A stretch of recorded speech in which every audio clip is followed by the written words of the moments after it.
గదిలో వేసి కొడితే పిల్లైన పులిలా ఎదురు తిరుగుతుంది. ప్రజాస్వామ్యంలో రోజు ఖచ్చితంగా నేర్చుకుంటాం.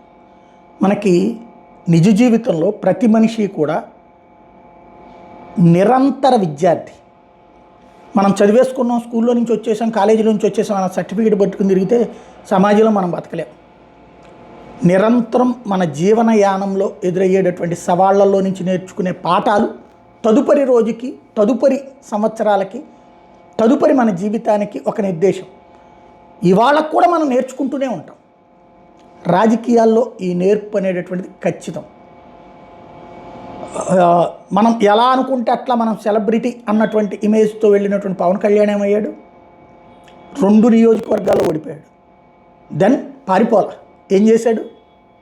నేర్చుకున్నాడు, రాజకీయం నేర్చుకున్నాడు, రాజకీయం ఎలా చేయాలో నేర్చుకున్నాడు. ఎక్కడ ఎతుక్కున్నాడో, ఎక్కడ పోయిందో అక్కడ ఎతుక్కున్నాడు. ఫలితం మిత్రపక్షం, కూటమి 21కి 21 100% సక్సెస్ రేట్. అంటే మార్పు సాధ్యమైంది కదా. అదే సందర్భంలో లోకేష్ ఇదివరకు తన మాటకి ఎక్కువగా ఇంగ్లీష్ కాన్సెప్ట్తో వచ్చేది, తెలుగు స్పష్టంగా వచ్చేది కాదు. మంగళగిరి లాంటిది మందలగిరి అన్నారంటూ వెటకారాల దగ్గర నుంచి అనేక సార్లు అనేకం ఉన్నాయి. బట్ సబ్జెక్ట్ ఉన్నది. ఆ అవమానాలు, అవహేళనలు, అతని తీరు, అతని గురించి రకరకాలైనటువంటి వెటకార కామెంట్లు. బట్ ఇవాళ రాజకీయంగా జగన్ చెప్పెట్టేటటువంటి ఎత్తుగడలో కీలకమవుతున్నాడా లేదా? ప్రభుత్వ నిర్వహణలో కీలకమవుతున్నాడా లేదా? నేర్చుకున్నాడు. ఇప్పుడు జగన్ నేర్చుకున్నాడు.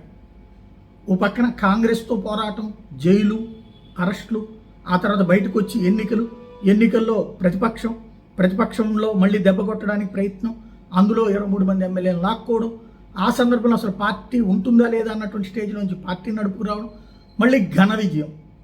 ఆ ఘన విజయం అంటే ఇక్కడెక్కడా కూడా పాలిటిక్సే నడవాల్సి వచ్చింది, కానీ ప్రభుత్వపు నిర్వహణ అతను నేర్చుకోవాలి. దాని ఇంపాక్ట్ చుట్టూ చేరేటటువంటి వైఫైలా చేరిపోయేటటువంటి అధికార యంత్రాంగం లేదా ఒక కోటరీలో చిక్కుకుపోయాడు. దాని ఫలితం బయట బ్యాక్గ్రౌండ్ ఏమీ లేదు, ఫీడ్బ్యాక్ ఏమీ లేదు. ఐప్యాక్లు ఇచ్చే ఫీడ్బ్యాక్లతోనే బతికేశాడు. దాంతోపాటు జనంలోకి రావడం తగ్గించడంతో జనం నుంచి ఫీడ్బ్యాక్ పోయింది. ఇప్పుడు నేర్చుకున్నాడు, వెళ్తున్నాడు జనంలోకి, కార్యకర్తల దగ్గరికి వెళ్తున్నాడు, అసెంబ్లీకి వెళ్ళాలన్నటువంటి ప్రజాభిప్రాయాన్ని మన్నిస్తున్నాడు. కాబట్టి కాలం అందరికీ నేర్పుతుంది. జగన్కి కూడా ఆ పాఠం నేర్పింది.